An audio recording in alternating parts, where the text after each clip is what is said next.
Gandang araw mga kabengbeng. Gagawa tayo ng itong M92 ngayon ni Sir Cabrera ng Benguet. So, testingin muna natin yung unit niya sa ibang magazine. Pero yung magazine niya kasi may epoxy steel. Ayan, dinikitan ng epoxy steel. So, babakbakin natin to. Hindi natin alam kung paano babakbakin to. Pero yung unit, testingin muna natin sa ibang magazine kung okay.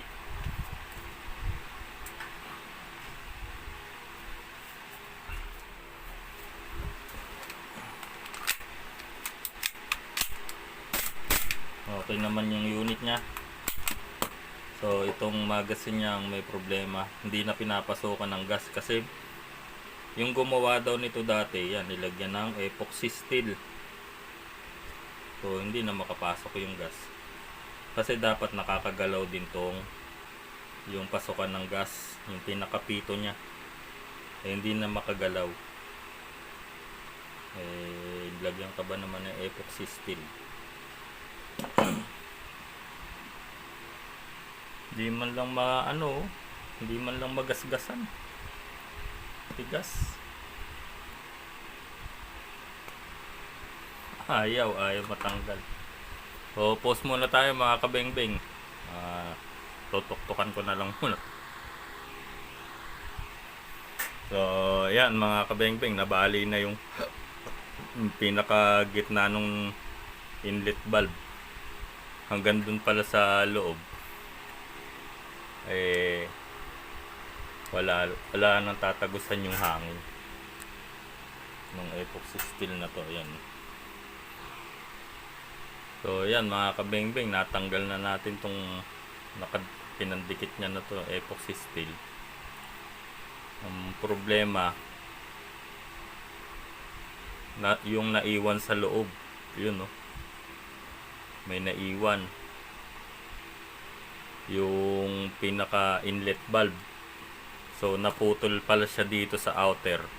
Wala nang pihitan, kaya nilagyan ng epoxy steel. Mamanu-manuhin, tatanggalin. Sana mapaikot pa natin to. Kasi mukhang hindi na yata iikot to. So subukan natin itong bolt out. Itong bolt out na to. Kung mabubunot niya. Ayaw mabunot eh.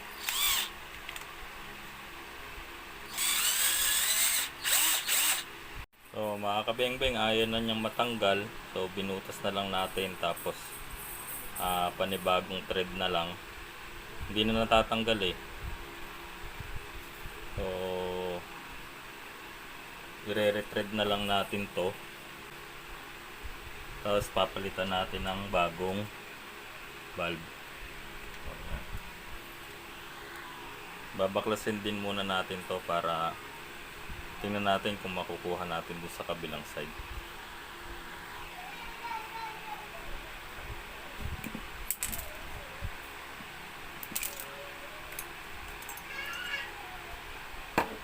So ayun yung naiwan pa niya. May naiwan pa kasing isang manipis na lang na valve. Yung sleeve na lang ng valve. Ayan mga kabengbeng, na-retread na natin to. So ikakabit natin ay pang WE na valve. Pang testing lang muna natin, tapos lalagyan ko na rin to ng kasi nabaklas na natin. Lalagyan ko na rin ito.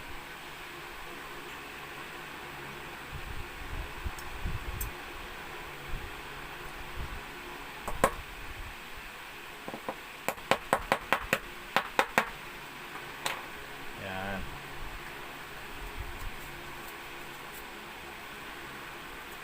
Tapos lagay natin to.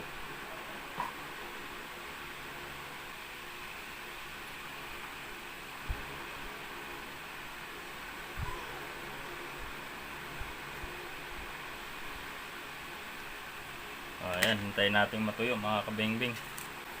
Maya maya lagyan natin ng gas. So ayan mga kabengbeng, testingin na natin yung magas ni Sir kung may leak pa.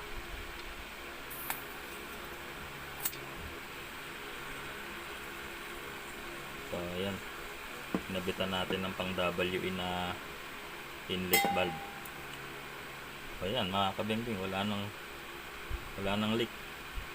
Napalitan din natin ng inlet valve, so success yung gawa natin. So pahirapan yung pagtatanggal nung existing na nakalagay sa kanya na inlet valve. So ayan na, buo na po yung magazine mga kabingbing. Testingin natin sa unit.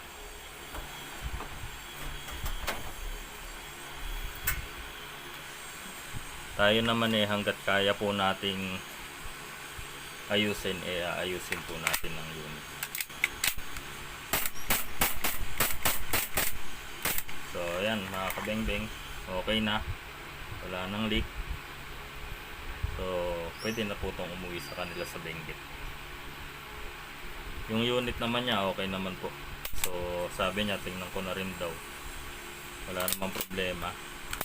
So all plastic po ito mga kabingbing. KJ Works, yan, Kwanju Works, pero Taiwan, no? Taiwan po yan. Ayos din. So okay na tong magazine. Napalitan na natin ng inlet valve. Pero hindi po talaga WE ang size ng thread nito. Nire-thread lang po natin ito. So mas maliit po yung size ng thread niya, pang ano po siya,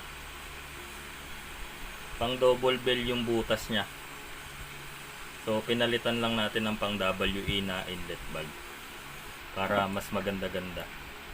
So yan mga kabingbing, buo na po yung unit, magazine. Pwede na po natin ihatid sa kanyang lugar sa Benguet.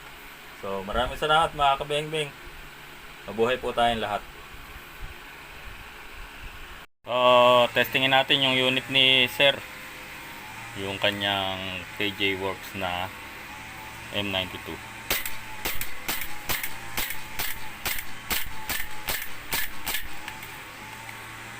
So all goods na po yung unit ni Sir, pwede na tong umuwi. Yan mga kabingbing, okay na ang M92 ni Sir sa taga Benguet. So papadala na po natin sa kanya to. Maraming pong salamat, mabuhay po tayong lahat.